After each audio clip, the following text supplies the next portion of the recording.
Well, thank you very much, Madam Deputy Speaker, and I move the motion relating to the 457 visa program in the terms of which it appears on the notice paper. Member for Dawson. Well, thank you very much, Madam Deputy Speaker. In November last year, I called on the Australian Government to abolish the 457 visa program in North Queensland. At that time, the region was suffering from a severe downturn in the resources sector.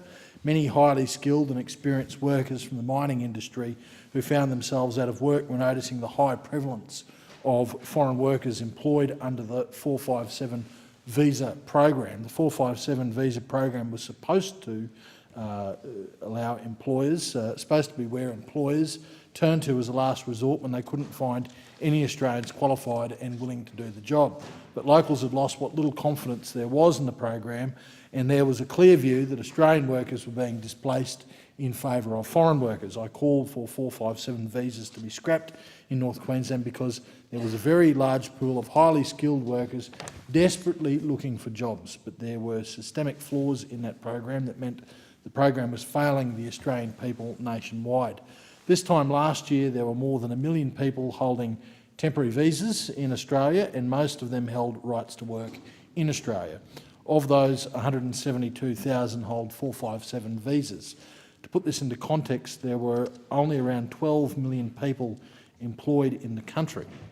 Now, North Queensland was not the only place where the program was being abused, so it was particularly good news to me, when the Prime Minister announced back in April this year that the 457 visa program would be scrapped altogether, saying Australian workers must have priority for Australian jobs, so we're abolishing the 457 visa. He went on to say, we will no longer allow 457 visas to be passports to jobs that could and should go to Australians. The Liberal National Government has always recognised that businesses need certainty of labour, and the best way to create jobs for Australians is to create an environment where people are willing to invest in new businesses and to grow those businesses. That has meant in the past looking for a flexible labour force that can plug the gaps, but any measures taken to create a ready and stable workforce should never come at the expense of jobs for Australians. The primary objective must be to get Australians into the workforce. That's got to be the priority. In supporting the PM's announcement, the Immigration Minister said, and I say we'll work with companies that if they can't fill Australian jobs with Australian workers, we don't want the default position to be a foreign worker going into that position in the first instance. We want it as the last alternative, the last option. People in my electorate in North Queensland took a more cynical view, believing that companies were turning to the 457 visa program as the first option. The Leader of the Opposition tried to play on that previous cynicism to criticise the solution, saying that scrapping the program altogether was only cosmetic. In fact, he went further, saying that the changes were a con job. Well, it certainly isn't a con job for workers in my electorate who now have a better chance of getting a job. And the businesses who have complained about how hard it is now for them to hire a foreign worker don't think it's a cosmetic thing or a con job. For instance, Health Insurance Consultants Australia believes the reset is such a game changer that it sees an opportunity to include health insurance in salary packages to make them more attractive to the local workers, saying of the visa changes, it's clear that they will reduce the supply of skilled migrant workers and make it more difficult to replace skilled employees who are leaving Australia when their visas expire. This is likely to increase competition for local skilled workers, meaning businesses will have to improve both their wages and benefit packages in order to compete in a changing labour market. If the Labor leader was honest with himself, he would admit he didn't want any changes to have such a meaningful impact on a problem that he and his party had created, because it was under the Labor government, the previous Labor government, the number of 457 visas blew out of all proportion and was being rorted as a backdoor to Australian residency. The number of 457 visas in North Queensland reached their peak under the previous Labor administration. They quickly declined after Labor was booted out of office. And during the Senate estimates hearings in May of this year, the head of the Department of Immigration and Border Protection, Mike Pizzello, admitted that the 457 visa program had become, quote, a bloated out and a proxy pathway to permanent residence, because employers were not required to demonstrate there was even a need for a worker of any kind, and they were not required to show that any temporary resident had necessary skills. The program was always open to abuse. Now, last month, the Australian Population Research Institute released a report authored by Professor Bob Birrell and entitled "The Coalition's 457 Visa Reset, Tougher Than You Think." The report said, and I quote, "As is evident, the 457 visa is extremely generous to employers and open to abuse if employers want to use the carrot of permanent residence to tie the sponsored person to wages and conditions below those prevailing in the wider labour market. In addition, it makes a large number of jobs inaccessible to domestic job applicants at a time when there is increasing competition for employment.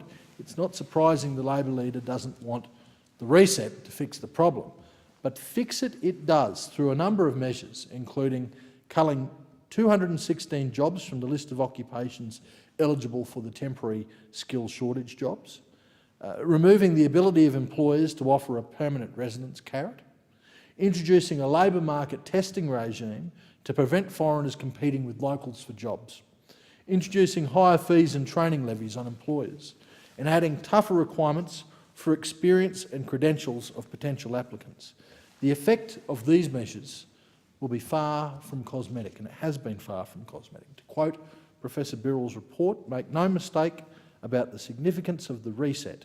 When fully in place from March 2018, the flagship ENS program will fall to less than a third its recent size of 48,250. The number of TSS visas will also fall sharply relative to the current number of 457 visas being granted. Those who think that immigration levels are set in concrete will have to reassess this belief." It goes on to say, "The reset leaves Labor exposed. It has been inert on immigration policy." It's hardly surprising that Labor has been inert on immigration policy. I mean, Labor and the Greens opened the floodgates to 50,000 illegal maritime arrivals in some 800 boats, and at the same time lost control of the foreign workers rorting the 457 visa system. Well, this government stopped the boats and it stopped the 457 visa rorts. Meanwhile, half of those opposite want to get into government so they can undo it all and bring back the policies of Rudd and Gillard. And, Madam Deputy Speaker, most of the measures we are introducing to stop the abuse of programs to address short-term workforce shortages are about creating obstacles to employing the foreign worker. By making the process more onerous and more expensive, there is less incentive to try and rort the system. It's still possible for a business that is genuinely unable to find an Australian worker to secure an alternative. But it won't be easy and it won't be cheap. But those hurdles will not be enough to discourage a business that is in genuine and desperate need.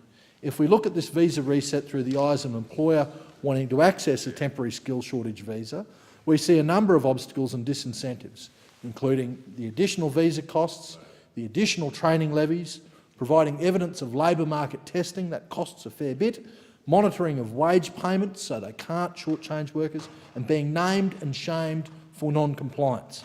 An employer seeking an employer-sponsored visa, well, there's just as many hurdles and disincentives, including TSS visa holders in the 2-year stream of occupations being no longer eligible for an ENS visa, employers having to demonstrate genuine need, higher standards of English required for those who are sponsored, the applicant has to be employed by the sponsor for 3 years rather than 2, and being named and shamed once again for non-compliance of wages.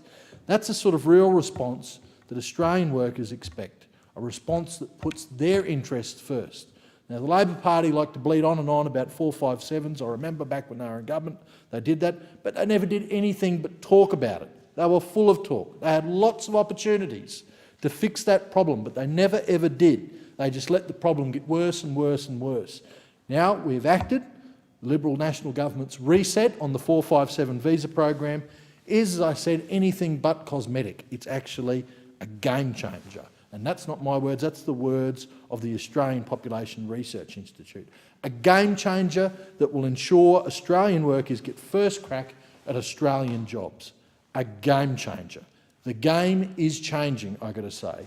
The winners are going to be Australian workers, because it is this government's view, it is my firm view, that Australian workers should get Australian jobs, that any Australian job should be open first and foremost to an Australian worker, and only then, where an Australian worker cannot fill that role, should foreign workers be looked at. That is now the policy of this government. We have dealt with it, we have delivered, unlike Labor simply talking about it and doing nothing. I thank the